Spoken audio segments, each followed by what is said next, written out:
Hello ladies and gentlemen, I am the Omni viewer, and today I'm just going to share my quick thoughts on the two previews we've gotten for Looney Tunes cartoons, the latest reboot of the Looney Tunes series which will be coming to HBO Max.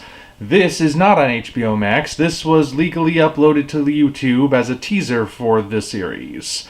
And as such, I figured I'd share my thoughts. The first short actually came out a couple weeks ago, and I wanted to share my thoughts on it, but I never got around to it, and then I eventually felt like I would just be too late to the party. But then a second short came out more recently, and I figure, well, that gives me more to talk about. And by the way, if you happen to hear any odd sounds in the background, it's a nice day out, I have the windows open, just ignore it and listen to me instead. So there are two shorts that have been uploaded to YouTube. Pest Coaster, which features Bugs Bunny and Yosemite Sam, and Wet Cement, featuring Porky Pig and Daffy Duck. Right now, Pest Coaster is on behind me. And they are very close in tone overall to what you get from classic Looney Tunes, but with a slightly different twist. Not so different that it's unrecognizable, but just more that they're trying to do some new stuff as opposed to recycling all of the old familiar gags. We all know the classic Looney Tunes routines, of course, and they will forever be classics. But something that's sort of plagued modern attempts to reboot the Looney Tunes is that they've kind of been stuck in those ways. They are constantly calling back to the classic stuff. They don't really go in any sort of really interesting new direction. And in some cases, when they do try to go in new directions, they go so far in new directions that it just isn't Looney Tunes anymore.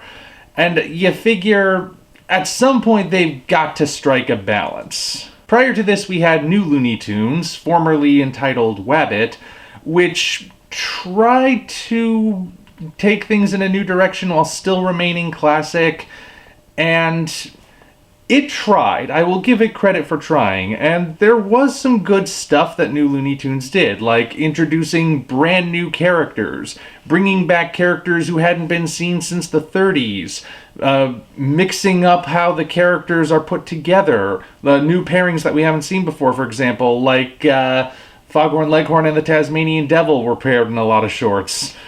And it had some good ideas, but it was far more miss than hit. And visually, I mean, look at that. I'm not going to actually play you the whole clip in case that gets me a copyright claim, but the animation was just not very good, and the redesigns looked weird.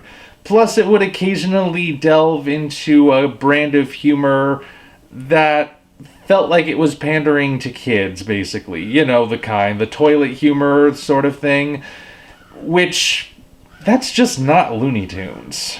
So visually, Looney Tunes cartoons is a vast improvement. The art style looks like the classic shorts, and the animation, which again, I really can't play you any clips here, but the animation is beautiful. It's digital, so it lacks that feel of the original cartoons that were all hand-drawn, and digital just can never replicate that. We've tried, it just doesn't work. But this is as close as we're ever gonna get. And it's clear that a lot of effort was put into this. Like, the people behind this show understood that they had to make this as good as they possibly could make it. And moreover, they wanted to make it as good as they could possibly make it. Part of New Looney Tunes' problem was that it was restrained by the budget, so you could tell it was animated in Flash. This, you can't necessarily tell what they're using to animate it. Could be Flash, could be some new program, but either way, it looks amazing. But looks aren't everything. What about the actual content? Well, Looney Tunes cartoons is kinda springboarding off of what New Looney Tunes was doing, in that it's trying to strike a balance between doing new material but maintaining the classic style and timing and comedy of the classic shorts.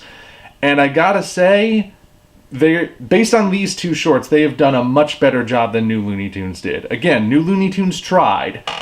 Looney Tunes cartoons, as far as I've seen, succeeds.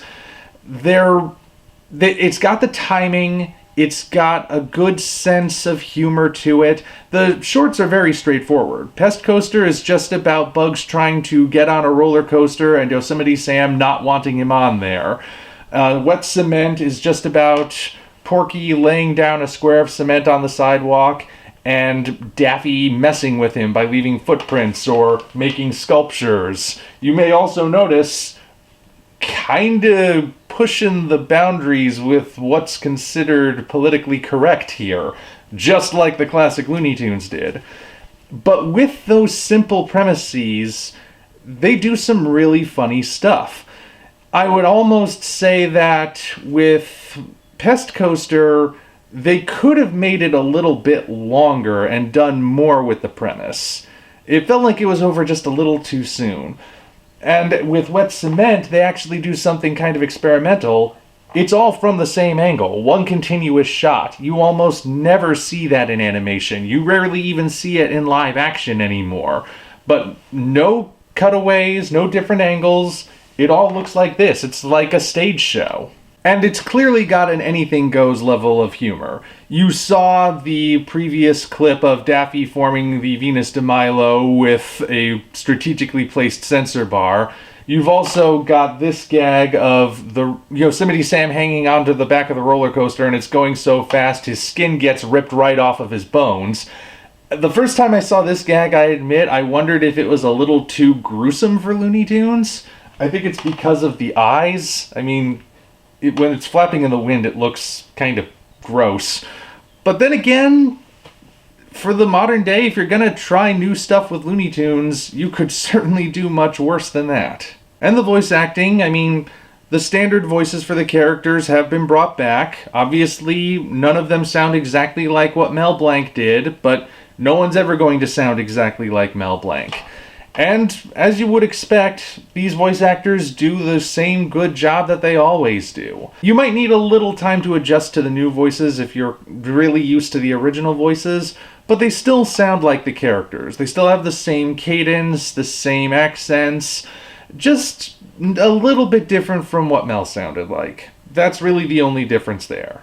Now, apparently, HBO Max ordered a lot of these shorts for the debut of the streaming channel. I've seen the trailer that hints at a couple of others, but it can't possibly represent all of them. There's like over 1,000 minutes worth of content that they ordered. So it all looks like it's, once again, going for a very classic feel, but with some new twists, because they're making use of new technology these days as well. I don't know if that means that any new characters, like those introduced in New Looney Tunes, or perhaps Lola Bunny, who has been pushed as the female Looney Tune as of late, I don't know if that means they'll be appearing or not. It's possible they might not. I haven't seen them anywhere, but it's possible they could as well. And if they are going to try new things, it's only natural that they will try new characters as well. But hey, whether they go old school, new school, or somewhere in between, all I know is that this is the best the Looney Tunes have been in a very, very long time. And yeah, I'm looking forward to seeing what else they do with it. Well, those are my thoughts. Until such time as we meet again, this is the Omni viewer saying that's all, folks. If you enjoyed this video, be sure to like it, as well as subscribe to the channel for more content of a similar nature. Also, check the description for links to our Twitter, DeviantArt, and Patreon pages, as well as the Amazon link for the novel Operation Red Dragon: The Daikaiju Wars Part 1, penned by yours truly. Thank you all, and we appreciate your support.